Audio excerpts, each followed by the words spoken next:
Greetings. This is a lecture for Management 570. It is the very first lecture, an introduction to human resource management and the state of work and jobs as we are working our way into the second decade of the 21st century.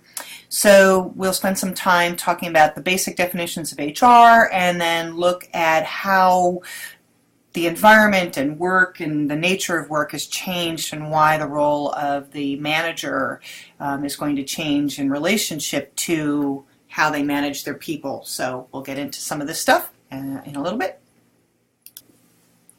So there are a whole number of definitions for human resource management, and they all have different ideas, but most of them focus around three major issues. One is about managing people, the other one is about organizational goals, and the other one is about doing it effectively and efficiently. So the role of human resource management is to design the systems that the employees, the managers, the top management team use to manage the work on a daily basis so the organization can achieve its goals. What HR does is it sets up systems so that it allows the organization to have a structure within which it can accomplish what it needs to accomplish. As we'll see in a little bit, you'll understand that humans are a resource that are not like no other in the organization, and they require a whole set of systems in place to actually get people to do the things that we want them to do. So as we dive into this material, I hope you'll begin to understand that the role of HR isn't to just be, setting the rules and saying no to everything, or to just be, paper pushers. Their job here is to create systems so the organization can function.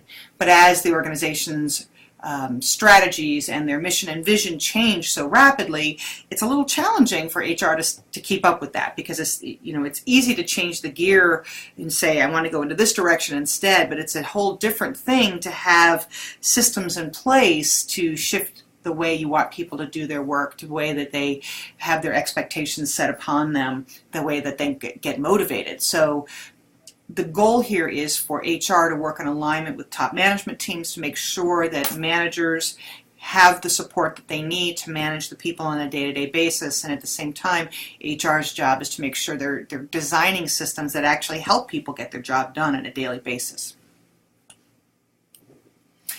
HR is a job typically done in a number of different ways in an organization. Most companies have an in-house HR function, whatever that may be. There are times when it is just the CEO or the top management team that are doing that job. Typically we see this in small entrepreneurial businesses under 100 employees, where somebody in the top management team seems to take on that responsibility without it necessarily being the title of Human Resource Director. It's only when they hit around 75 to 100 employees where organizations really start to seriously think that they need a standalone department that can support the policies, procedures, etc. that need to be done for the human resource function. So either your CEO performs the hiring, firing, whatever, like in your local mom and pop kind of stores, or we may have a standalone department where there is a HR director, involved. Now, where they sit in the hierarchy depends on the corporate strategy and in the sort of mission and vision of the business. When a company really values their human resource management practices and their employees, they tend to put HR in a very important position. Typically we call them at the C-suite level. It's the chief people officer or the chief human resource manager, or there can be any number of fancy schmancy titles for it, but the bottom line is they sit up there in the C-suite, the same as the CEO, the CIO, the CFO, the COO, etc. They are considered an equal to them because they are responsible for how all the people in the organization get managed. And when they're in that place, this is typically is indicative of an organization that puts an enormous amount of value on their people and making sure that they have all the resources that they need, that they're paid well, they're trained well, that they are hiring the best of the best, those sorts of things. Alternatively, we may see the human resource function sitting under the chief operating officer, the chief financial officer. this doesn't mean that the company doesn't care about their human resources, that they don't care about their employees. But what will tend to find is if somebody is working under the CFO's job is to manage the financial issues of the company. And if HR is only considered an expense, right, as opposed to an investment or whatever other words you can give to it. But when it's under the CFO, it becomes an expense to be managed as opposed to a resource to be used to the best of its advantages. And so typically when HR is under the CFO, there's less of an emphasis on how we can use our human resources to the best of our advantages. There's less of a competitive advantage approach to managing HR there. There's less focus on investment and much more focused on how can we keep expenses down as much as possible. Same thing kind of with the COO, although to a lesser extent than the CFO, becomes just a subheading of one of the many things that a COO has to manage, on a daily basis. But really, it should be its own group. It should be its own C-suite level office, because the responsibilities of the human resource function isn't just to push papers and to do performance appraisals, but it's to design systems to best use our employees, to deal with career development and career enhancement, to deal with compensation issues, to deal with hiring issues, to deal with the strategic use and management of our talent. And when we use our talent well, this creates a competitive advantage for us, just like using our financial resources would be a competitive advantage, and having a marketing message that's important, or anything else. So the challenge now is, can we get the C-suite to open up its doors and bring HR into the fold? And we do find from research that's been done, when HR is a part of that C-suite, it's treated in a very different way, and these companies have much more flexibility and adaptability around how they use their people. Absent having your human resource employees and your human resource function in-house, there are a lot of companies that outsource, if not all of HR, certainly part of it.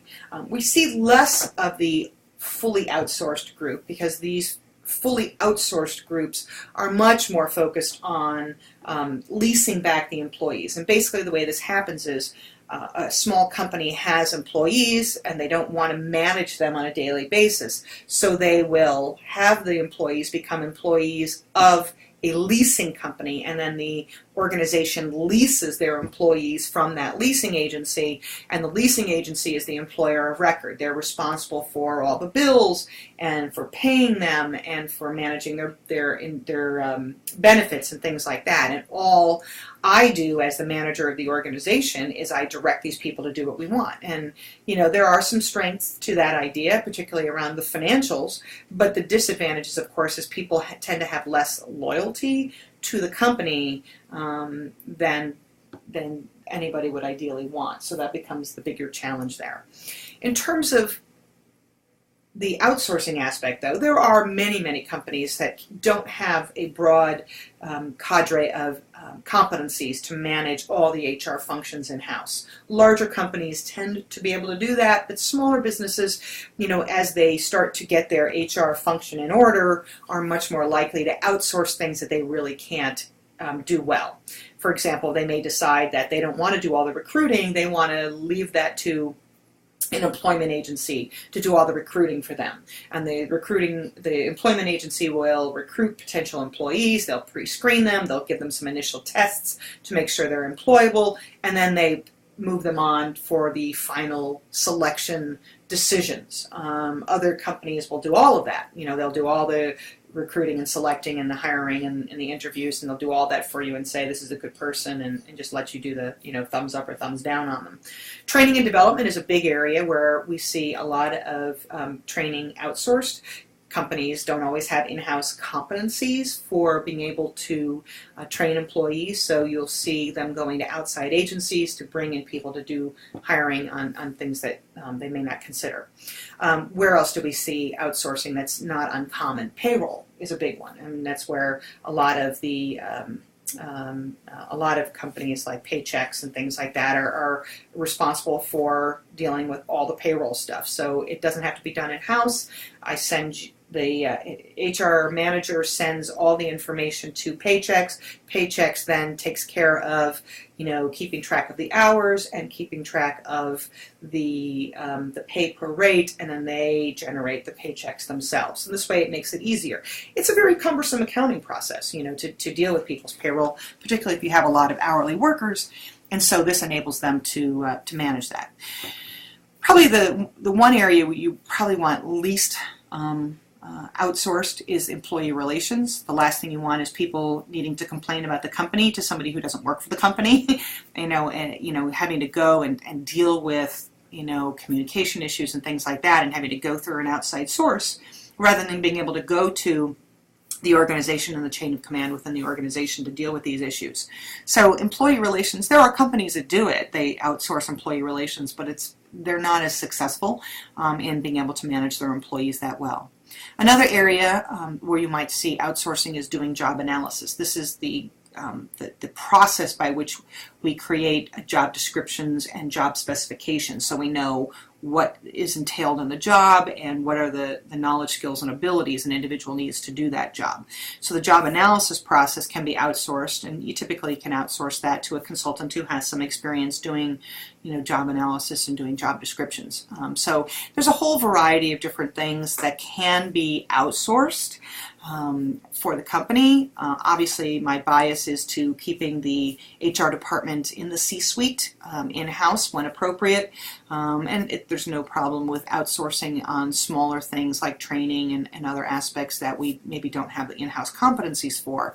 But I think when you start to separate your HR function in managing your people, who are such an essential part of your business, and you outsource the administration of them, you end up, I think, in a place where your organization is not going to be using their people to the best of their advantages. So we'll delve into this idea of human capital and the different kinds of assets that an organization has and has to manage. I mean, you might hear of these called as the factors of production, any number of different ways organizations think about this depending on the discipline that you're in. But there are four basic assets that a company needs to manage. They need to manage their physical assets, their buildings, their computers, their vehicles, things like that. Land, these are concrete, we can touch them, they have a value, and we need to be able to manage these resources. Then we have financial resources, again, cash and stock and securities. And this money is what enables us to do what we do, right? I mean, otherwise, why are we in business? We're in business to make money, and so we make money, and that helps us to invest in other areas that we want to go into, and gives us profit, so we can put that in our pocket and make money. And we need money in order to be able to do our job. Then we have intangible assets, things like patents and IT systems, which, you can't really tangibly touch an IT system itself. It sort of sits out there in the cloud. But these IT systems, if they're designed well, enable organizations to do their job quite readily.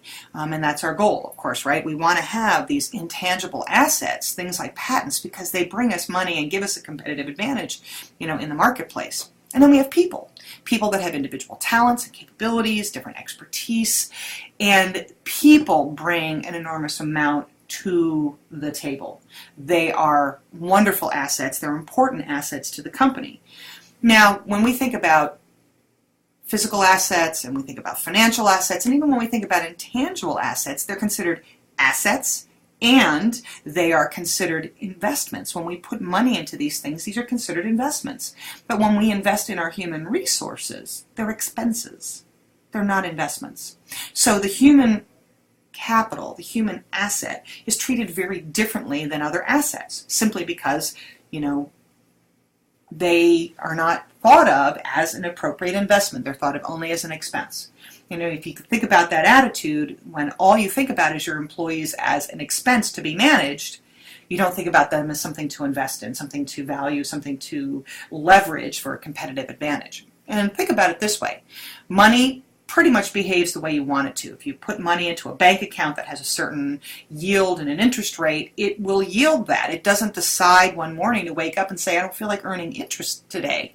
You know, your IT system will function as you design it, and it will be utilized as you've designed it to be utilized. That's not to say that there aren't mistakes that are made in IT systems, as you know, but the bottom line is when it's designed to work in a certain way and it works, it doesn't one day decide, well, I don't feel like working today, I think I'm going to sleep in. Humans are the only resource that really have a mind of their own, that can make decisions on a daily basis, what they want to do, when they want to do it, and how they want to do it. So our goal in motivation, which you will hear in your next lecture on motivation, our goal with motivation is how do we harness individuals and get them to work in the way that we want them to work at the level of quality that we want them to work at, so that we can leverage their expertise to create advantages for us in the organization. So think about it that way. The human resources stand apart because they're not really assets, they're not really investments, they're really expenses in the way that, you know, our general accepted accounting principles argue. And then alternatively, they're the only resource that actually has a brain of their own that can make decisions about what they want to do and when they want to do it.